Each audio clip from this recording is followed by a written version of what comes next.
Hey y'all, this is Rick from Get Out and Fish, and today I'm going to teach y'all how to price your product.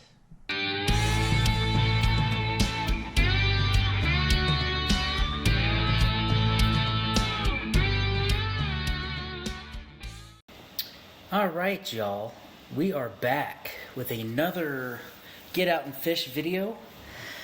All my equipment is in the process of getting packed up, and my boat is still in the shop, so it's another boring Excel type video. But today we're talking about a question I see quite often on the Facebook groups, and I thought I would do my due diligence and try and help people out that ask this question. There's probably people out there that want to know this question and haven't asked it yet, but I see it all the time.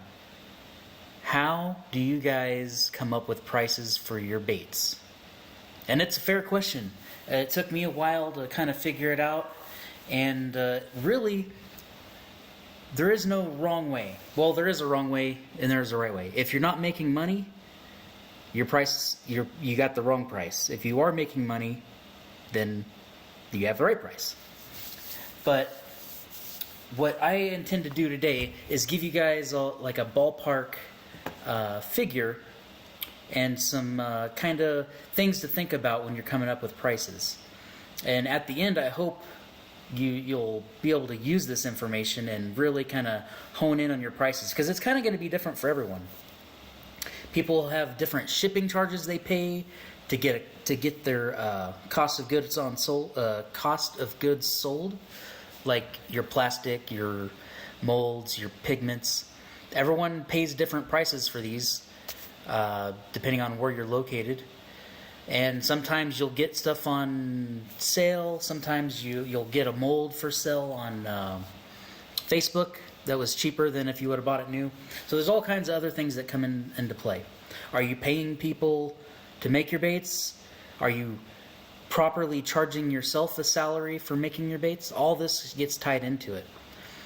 All those things are what on your accounting balance sheet are going to be called cost of goods sold.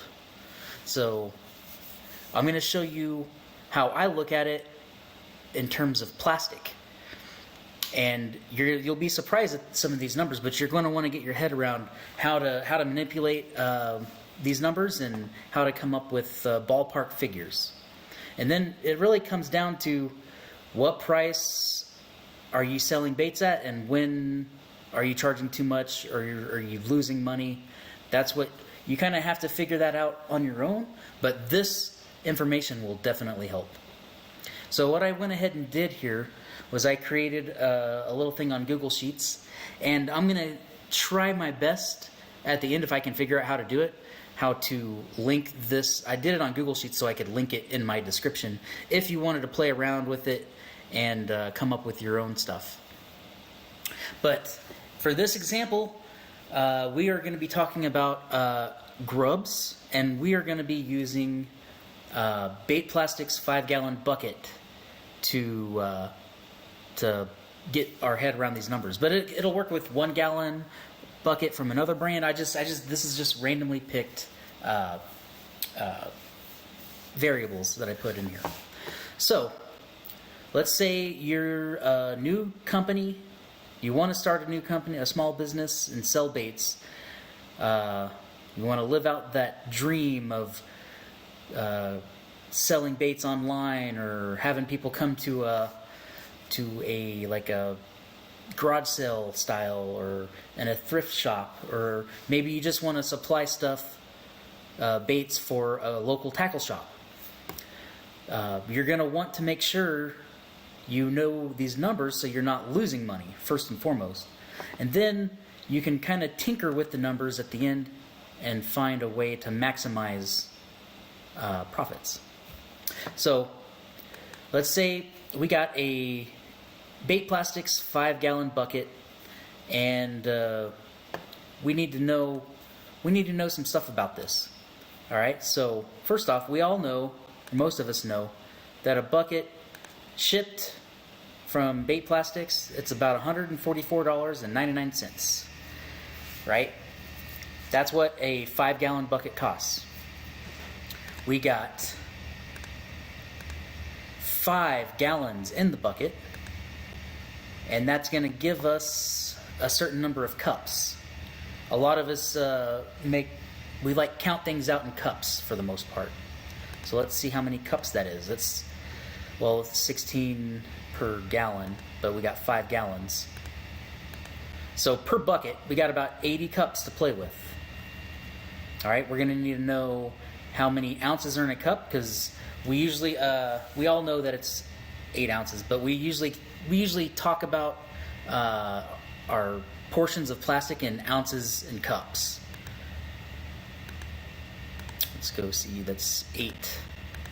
All right, now we can go even further and know how many ounces we have in a bucket to play with. One bucket of Bait Plastics Plastisol is 640 ounces, right? That's good gee whiz info. But we need to know how much is a cup of plastic, right? Let's see here. A cup of plastic runs you about $1.81.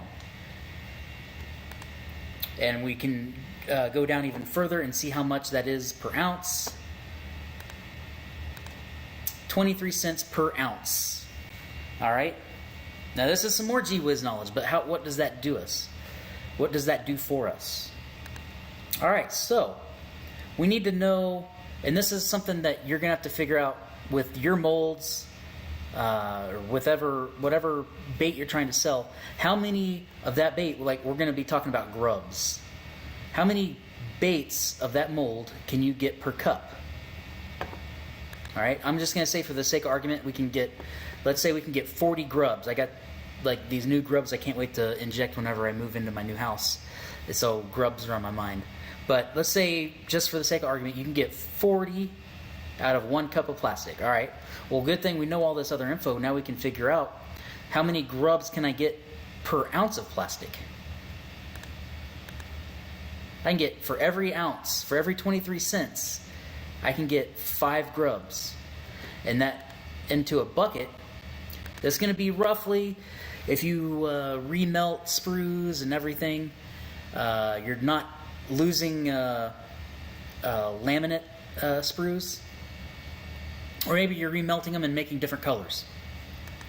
But roughly, by this logic and by this math, we can get roughly 3,200 of those grubs, assuming we get 40 per cup. 3,200 grubs for that whole bucket. So there's some great numbers. This is kind of like your old, like grandpa's way of figuring it out. This doesn't include, hours spent, like paying. You have to pay yourself. That's part of. It's no different than buying your materials and buying the plastic, buying the pigment and all that stuff. This is just what we can get if you just poured the plastic. All right. If you're selling, say, 5 in a pack, that pack costs you 23 cents to make. All right. So there's some good gee whiz info to have in mind. So the way I do it, I use this info, is to know I'm not undercharging. All right. Now let's go to this other sheet. This is the way I kind of, in conjunction with those numbers, this is kind of the way I went about it. So I wanted to know, whenever I came up with my prices, what's the name brand grubs out there? What are they charging? So these are going to be our name, like the name brands that I used for this example. I would just went on Tackle Warehouse and found, all right, we got Z-Man grubs, Kalen's, Berkeley Power Grub, the Ragetail grub, and the Yamamoto. These are all about 3.5 to 4 ounce grubs, and I got their retail price and all that. So this is all information I got from Tackle Warehouse. All right. So Z-Man, let's talk about what they do. We got the retail price, $3.99. All right. Now we can go down here and look at like Rage Tail, $6.99. That's twice the cost, right? But we can't compare just the price per bag because they have different quantities in each pack. So to be able to compare these two apples to apples, we need to get down to price per unit. So let's figure that out. Z-Man, they have 6 in a bag. So what you're paying for per grub in that pack is going to be 67 cents a piece. All right, we can do that with Kalen's. We can check out their retail price, how many they have in a pack, and then what the unit price is. About 36 cents. That's a lot cheaper. We can go down here and check out Berkeley Power Grub. They're 33 cents. You get 15 in a pack. All right. Let's check out the Rage Tail Grub. 70 cents per grub is what you're paying for that. And I was kind of surprised. The Yamamoto, I thought they would be the expensive one, but they actually came out 35 cents, and you get 20 in a bag. That's a pretty good deal. And Yamamoto's like the next to the cheapest on here. All right. So are we comparing ourselves to these brands? No. But I think it's a good idea to keep it in the ballpark of where they're at. So what I did with these unit prices, I found the min, the max, and the mean. All right. So the min and the max, 33 cents and 70 cents. Then I took an average of these. So what this min and the mean is saying, you can't afford to go less than that because we don't have the same resources and we can't produce the way that Berkeley Power Grub produces. You don't really want to go over 70 cents, right? Because do we really expect people to pay more for our grubs than Strike King Rage Tail grubs? No. So what we do is we take an average of all these.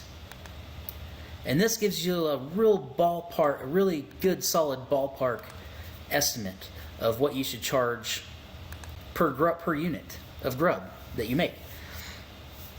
So in the example back here, we said it would cost us 23 cents just in plastic to produce 5 grubs.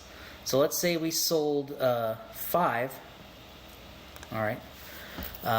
Let's say 5 per pack, and then we're going to use this mean, all right, times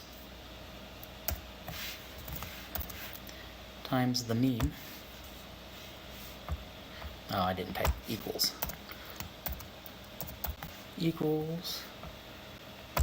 times the mean. So, and even that sounds pretty on the low end. It costs us 23 cents to make these, to make 5.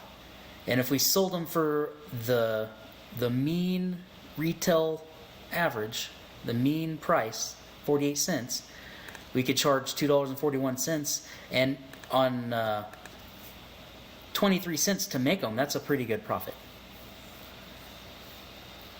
All right. This is how I did it, with kind of having this stuff in mind. You want to be able to compare what it cost. Obviously, this is just plastic, but this is the mean retail price.